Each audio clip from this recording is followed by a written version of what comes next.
Check. Mic check 1 2. Mic check 1 2. This is one of the videos. This video, we're going to talk about the astral world and wherever it goes.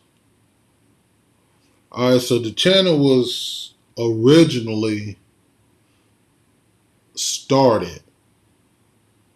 The very first video I ever did on the channel was me talking about astral traveling.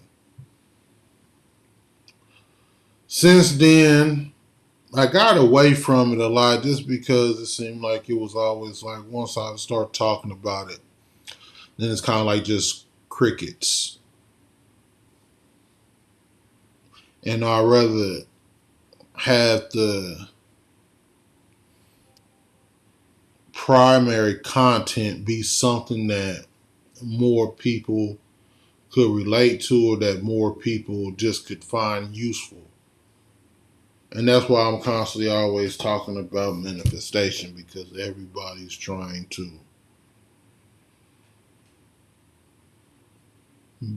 change reality.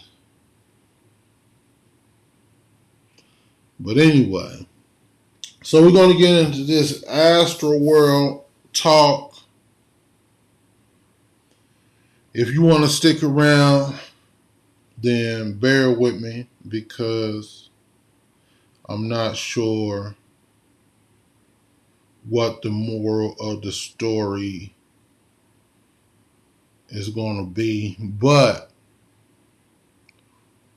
I'm going to tell my story from my perspective.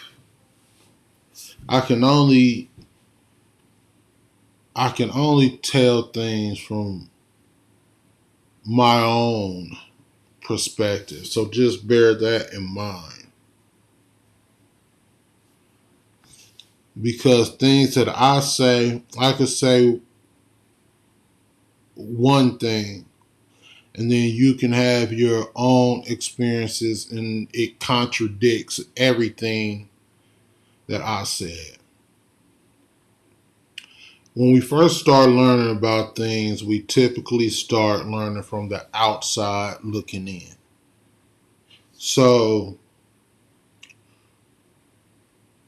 all we basically have is information that we learning from reading out of textbooks or from a lecture or just secondhand um perspective, where we're just receiving someone else's theories and ideas. But then whenever you are inside, then it's like you can shift from just having information to now you have insight. And many times once you have a opinion that's based on your own revelation, it often contradicts a lot of what you thought you knew. And as your consciousness expands further, it's constantly going to be contradicting. It's like you're constantly going to be contradicting yourself of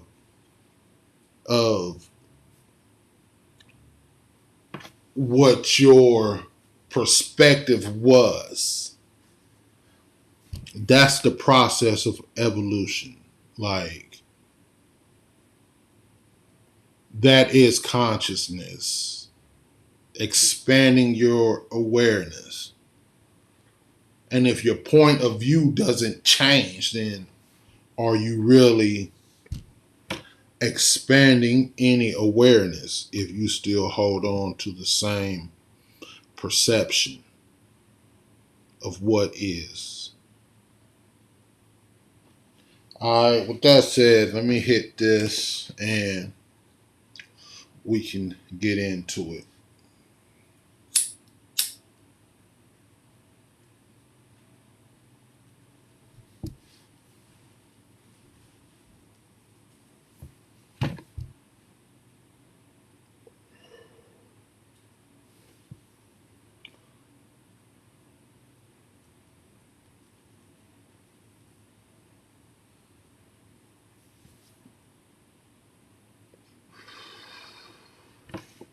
So,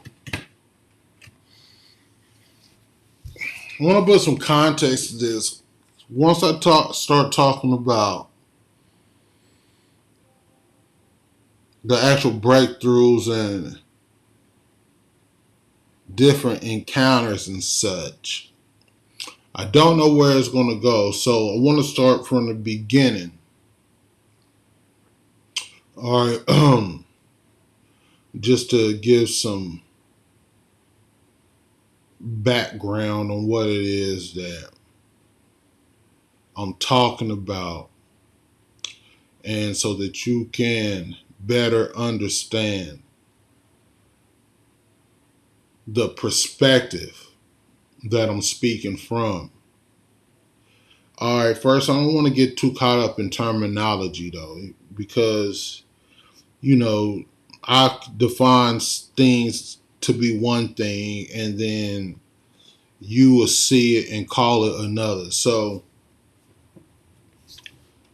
for sake of debate, when I talk about astral world, what I'm referring to, I'm talking about, so here on this, in this physical world, on our earthly lives, is dominated by our five senses, right? Our conscious mind, the ego. We consider reality here whatever we can see, hear, touch, smell, taste. All right. So, right beyond that veil, the thin veil that's separating the visible world from this invisible world, right on the other side of this veil is the astral realm, or part of the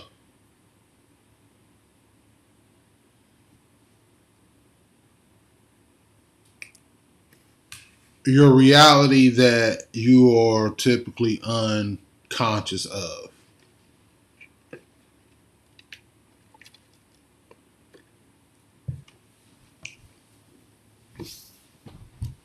So, to break through, because I want to start from the beginning. So, to break through from one side to the other, you go through what is called a trance state. We go through, we experience trance states of mind all the time. Like every night we go to sleep. Um,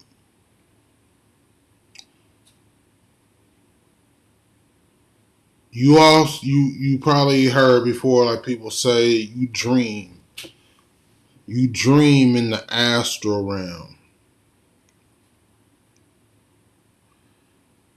The thing be that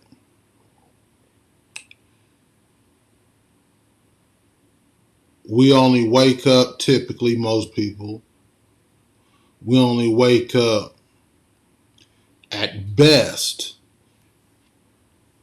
being able to call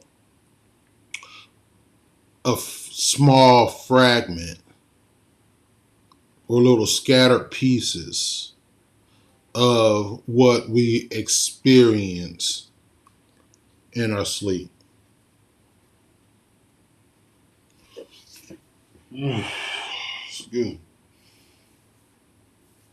So,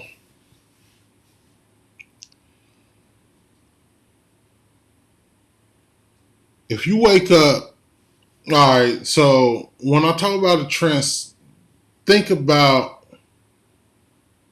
just that drowsy state of mind. Now I'm talking about how you can consciously enter into a trance. Whenever you're in that real drowsy state of mind, that foggy state, such as whenever you wake up in the middle of the night to roll over. And you're not fully awake, right? But you're not fully asleep yet either. The longer that you could just hold your awareness in that state, not become so alert that you wake up physically, and not to succumb to falling back in a deep sleep to where you don't remember anything afterwards. But the longer that you can hold that point of awareness in that drowsy state, you could just sit there without trying to change anything, without trying to force anything. If you can shift your state of consciousness to where you are just the observer, the longer that you can hold yourself there, you're going to begin to slip into a trance state. And the trance state often confusing because you're in between realms, right? You got 1 foot in and 1 foot out. Like your conscious mind is shutting down, and what you are normally unconscious to is starting to take over your awareness. The same way as whenever we're looking at things from our 2 eyes physically, whatever is in your screen, whatever is in your frame of view, right? That's what's in your awareness. When you turn your head,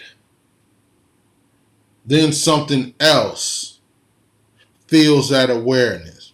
So when the conscious mind is shutting down, that awareness has to be filled with something. And this is why I say in that trance state, this is where we're in between. But it's that middle point that you want to be.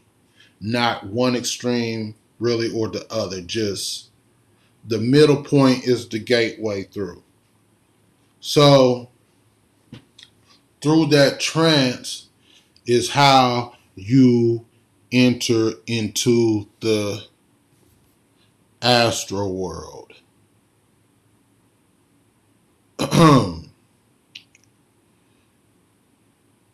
So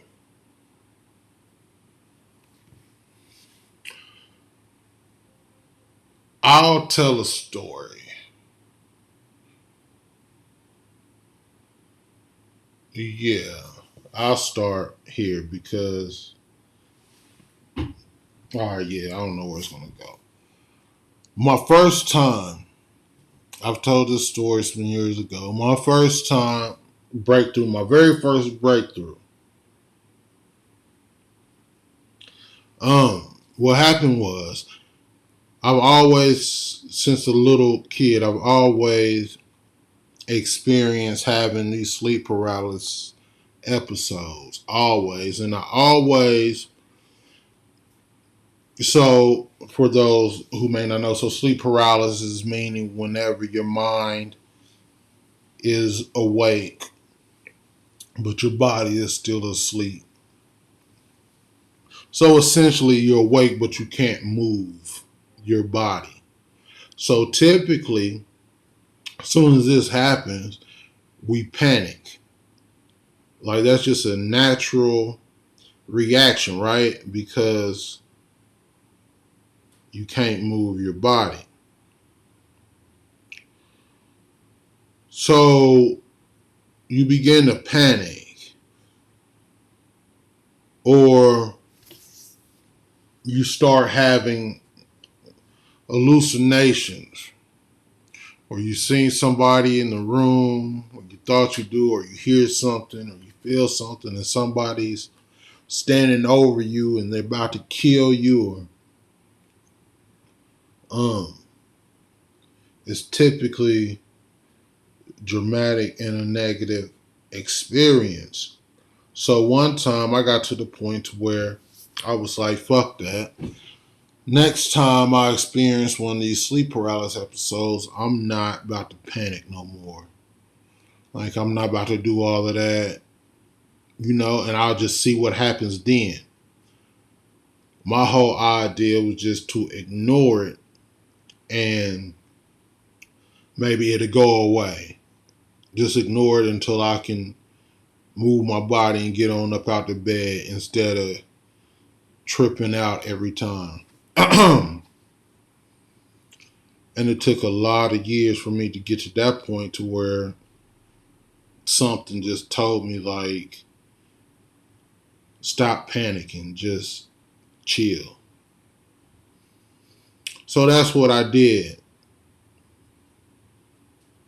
Mentally, I woke up and having one of them sleep paralysis episodes, and I just laid there and just remind myself, hey, just nope, don't try to move, don't try to get up, don't holler, don't just we just gonna chill and just ride it out.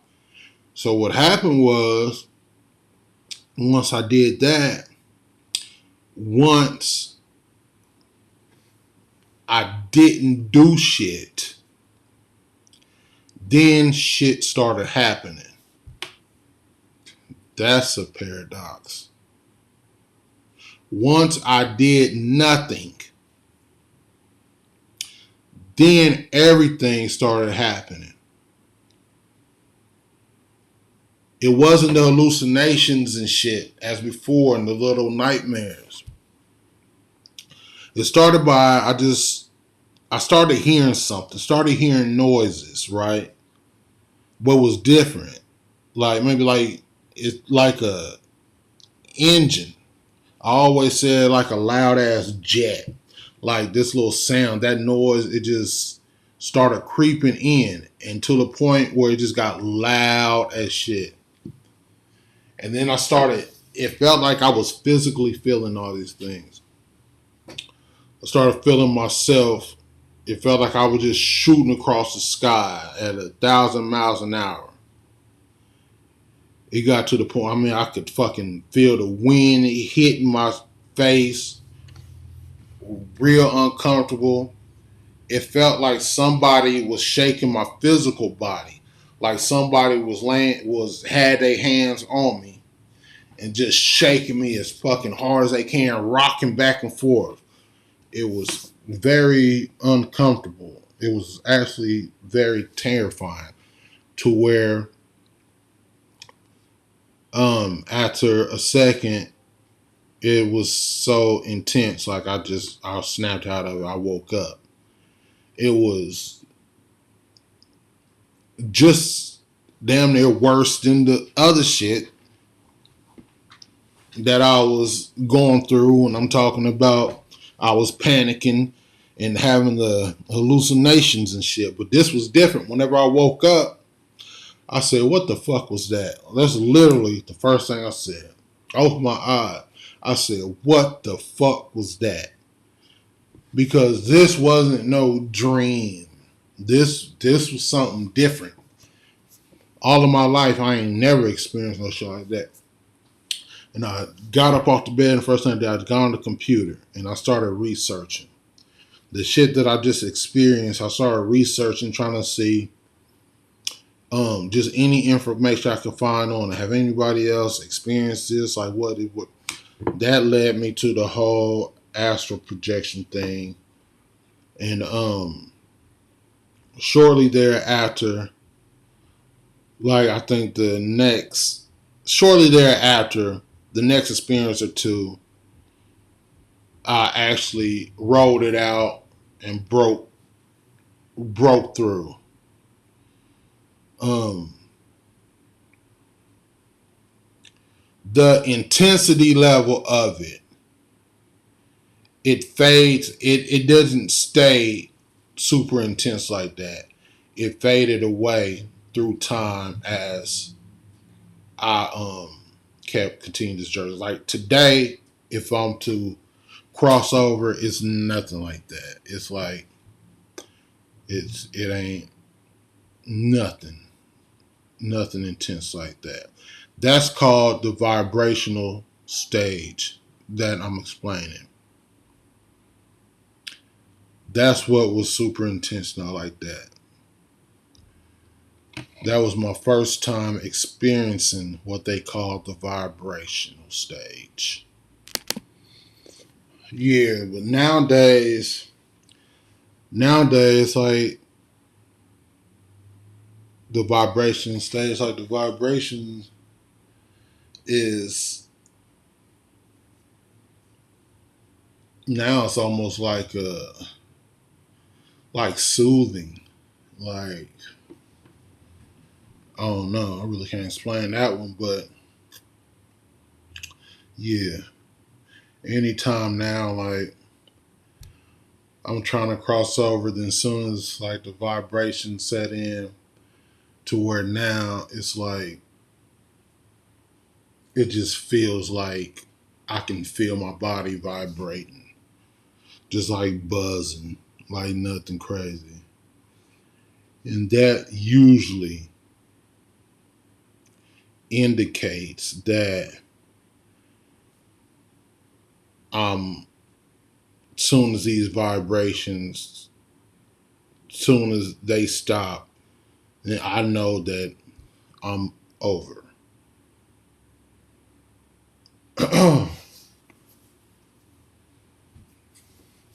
So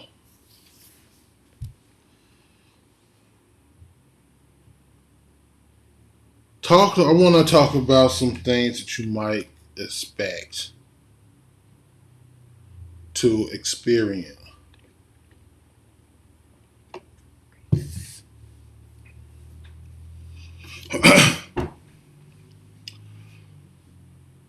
So your spirit team, you do have a spirit team on the other side,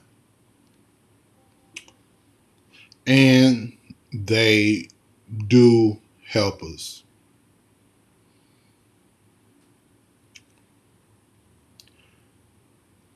I didn't, because the whole spirit guide thing, I wasn't. It took a while before my guides started to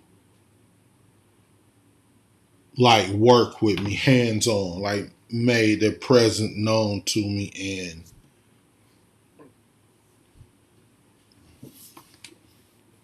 And what it was is it took me to like reach that a certain attitude. It took me developing a certain attitude to where then I started I started getting more interaction with my higher self.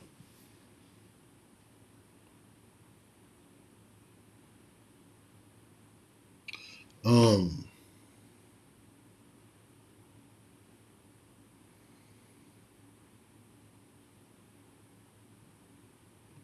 so what it was for years when I was breaking through and I was like a kid in a candy store and I was just, having fun, doing all the, it was a trip.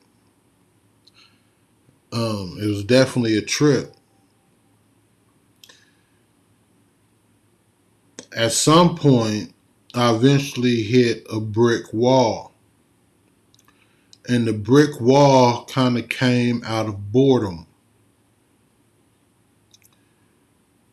Once I got to the point to where I was crossing over frequently,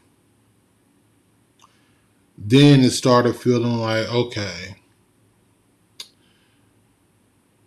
what else is it to do? Like, what's next? Because though I was crossing over frequent, it's like I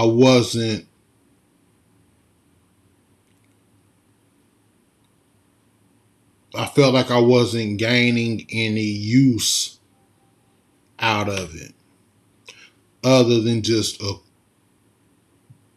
cool, amazing trip for the brief time that it lasted. Um, because it's hard to hold, when I talk about holding that awareness, that same awareness you have to hold your awareness after you completely break all the way through, right? Because you still trying not to wake up. So most experiences are brief. You become better at holding that awareness, then the experiences become longer.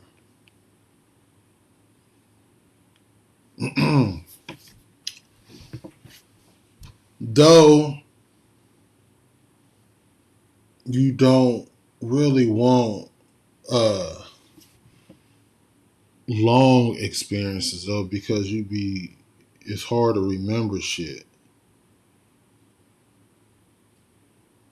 Like you be forgetting a lot of that shit. So whenever they're brief, might it's easier to pull back that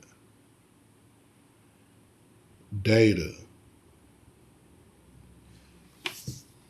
Um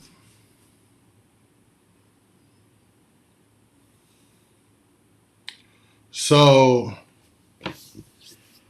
I was damn I forgot what I was talking about, but I remember now. I was yes, I was just doing a lot of playing and shit. Like, and that lasted probably for some years of breaking through and shit. And I reached that point to where I was like, okay, I'm kind of more so ready to find a purpose in doing any of this. Like, I started feeling like, kind of like, feeling like I've seen it all that this has to offer on this level, the level that I was at. Like, okay, and I just was like, is this all there is, or right? And I got, once I developed that attitude to where I started becoming a little more sincere in what I was doing as it relates to my spiritual work once I got there to where I was actually seeking a purpose. Then that's when the higher self made its presence known to me.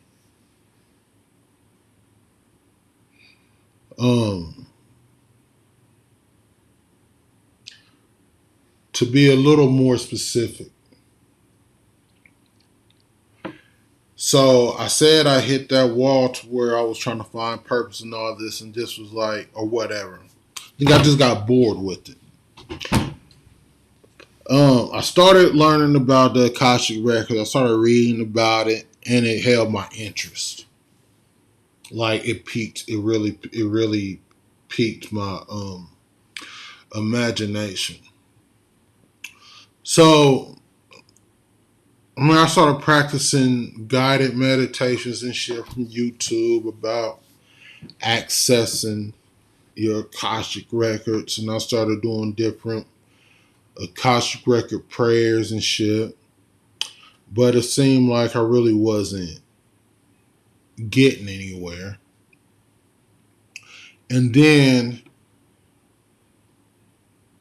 eventually the idea flashed in my mind to, instead of trying to tap into the Akashic records from this side, from the waking life, and trying to meditate to get in the zone and all of this shit. I'm gonna try whenever I break through next time. Like when I'm already crossed over.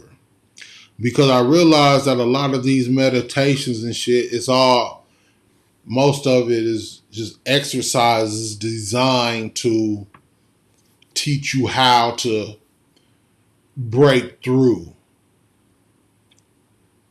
into the astral plane. So it dawned on me that I'm like, shit, I already know how to break through. So doing these guided meditations and shit, it was kind of like having to read a book on how to tie my shoe, right? After I already know how to tie my shoe, like imagining how confused or how complicated it would seem then trying to learn how from studying and from somebody trying to teach you step by step in a different way that you're already accustomed. So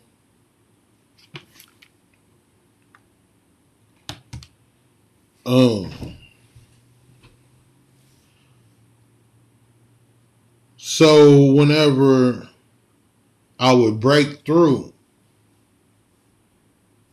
then I would start setting my intention on the Akashic records.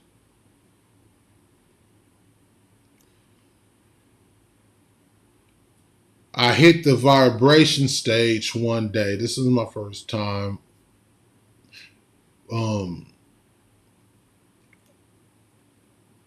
accessing that Akashic records frequency, or my first experience with trying to access that frequency during a time where I was crossed over.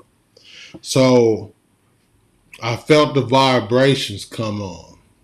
right? So I know that I'm about to cross. And once the vibration set in, I had my intentions made. The Akashic Records. Show me my Akashic Records. And so as soon as I start to focus on that, then I felt a hand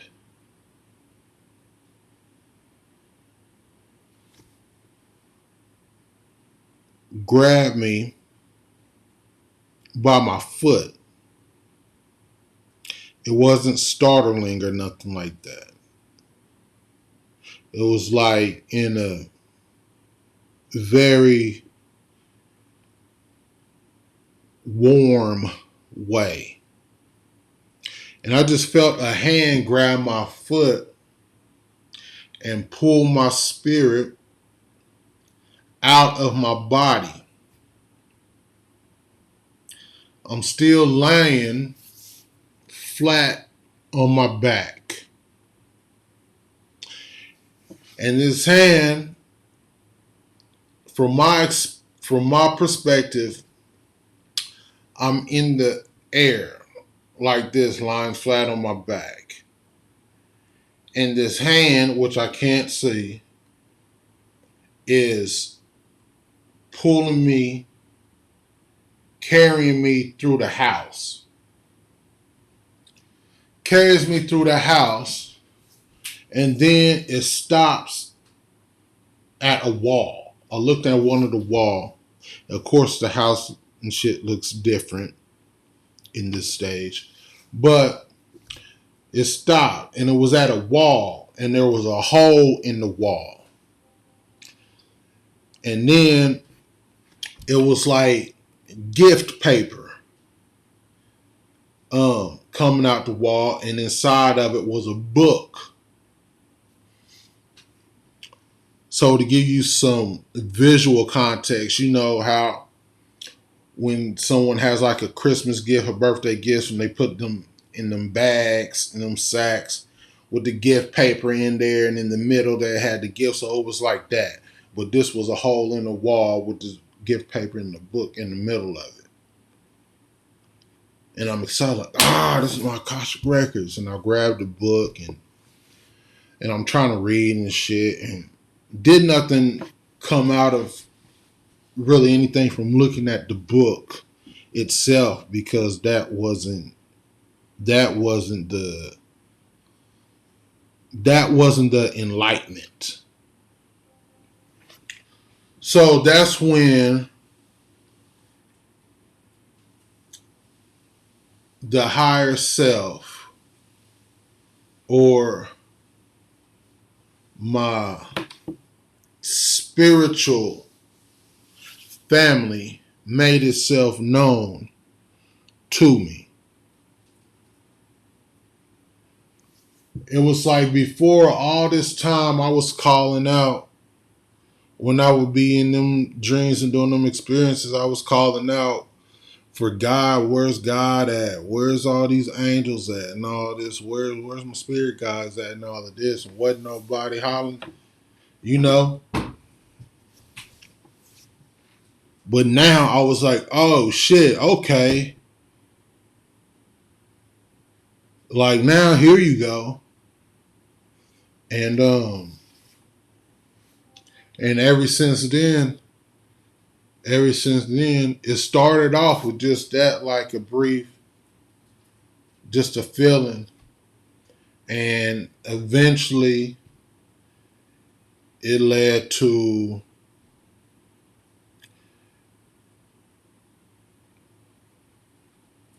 I might get a couple of words spoke to me or something. Maybe a sentence. I might maybe ask a question and I get a sentence back. And through time, it just goes from there into like now just like full blown conversations and and it's way different. But that was that was pretty much the starting point, or what I say is a starting point to working with my guides and such. Um,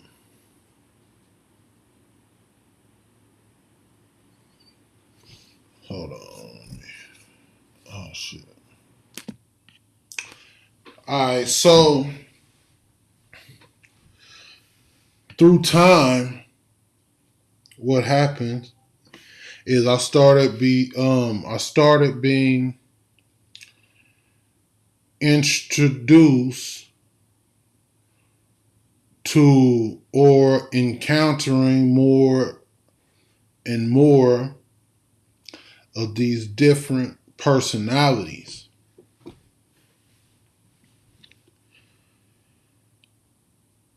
I didn't even know that I was interacting with spirits until it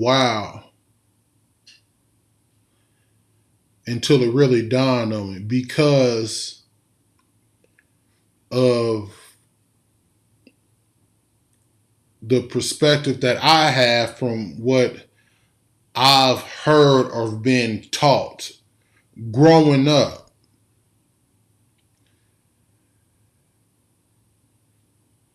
Until I was started really becoming acquainted with the reality of it. And it struck me one time, like, oh, like, man, like these, I'm dealing with the spirits, but I always thought that it was going to be different than what the reality of it is.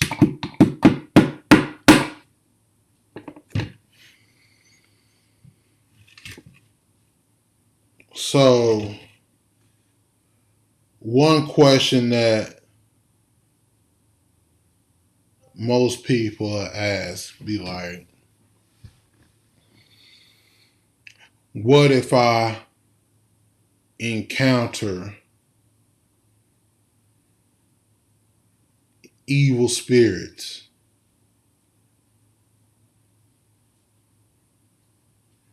demons? My reply to that is, what if you do?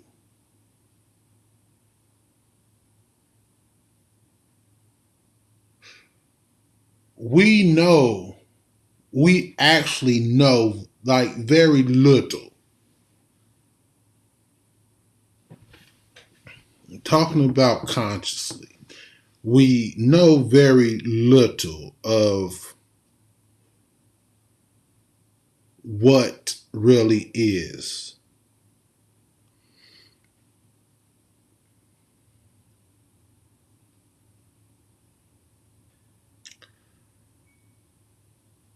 Your higher self is and will protect you on the astral plane.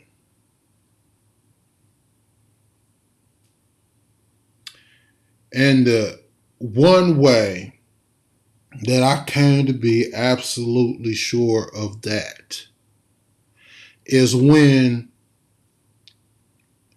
it dawned on me that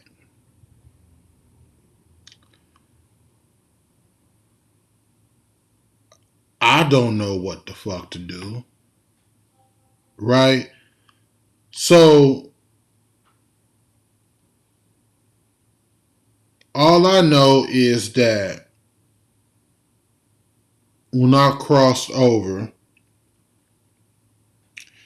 that now I'm here. I'm in a state of consciousness where I don't know what's what. I'm like an infant baby over here as far as my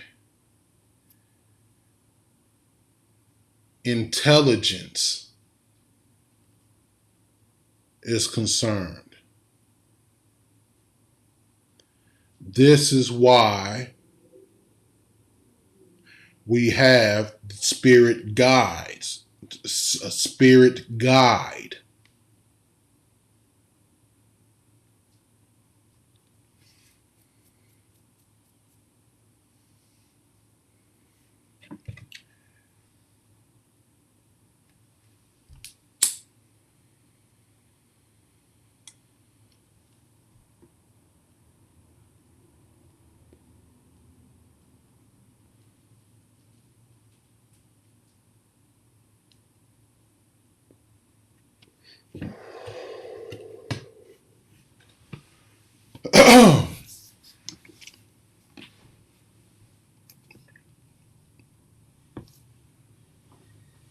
Your higher self is there, always there, and will help protect you from yourself.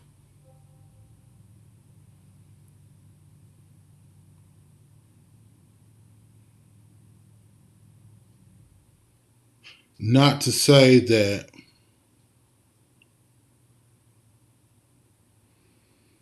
if you need to have a certain experience that may be unpleasant for you,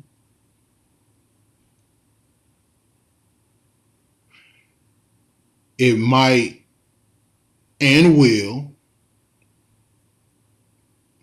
allow you to have that experience.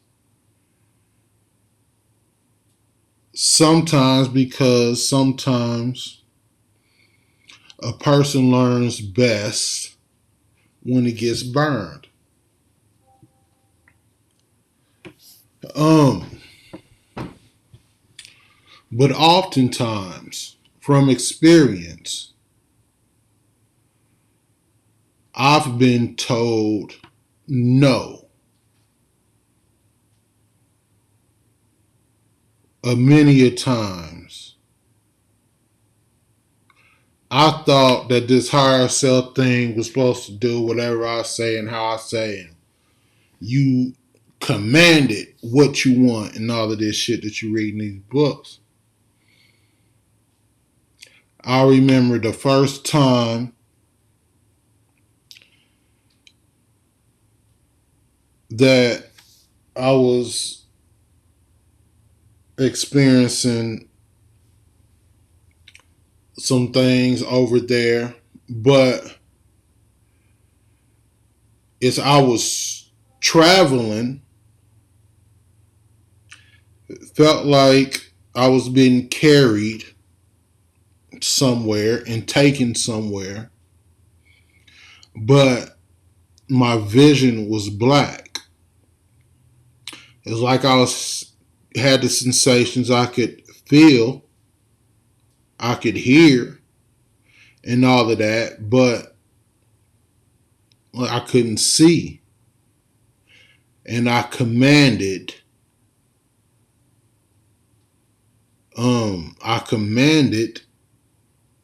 the higher self for clarity. I commanded to have vision now. Because this is what I was reading in the books.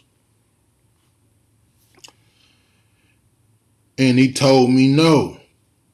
This was the first time when I verbally got a response. And the response was just no, I don't want to hurt you.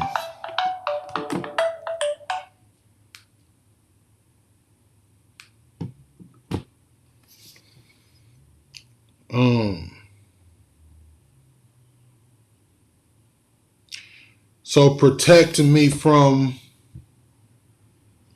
myself.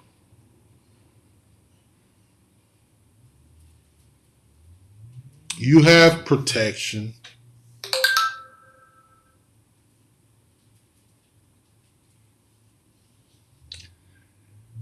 If a person insists on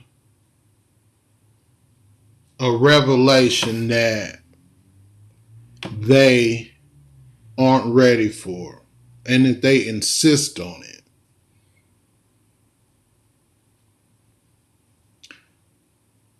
then they'll probably experience something unpleasant because it was something that their mind they wasn't mentally prepared for.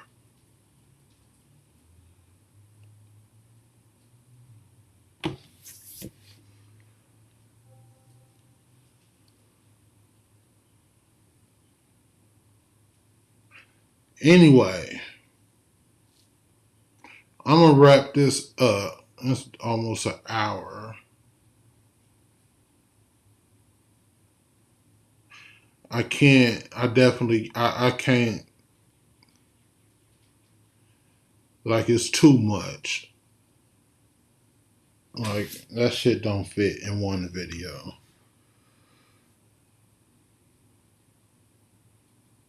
But I'm gonna look so I know where I stopped at, and I guess touch on some,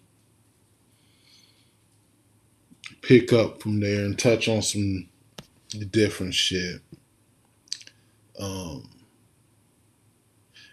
in the next one.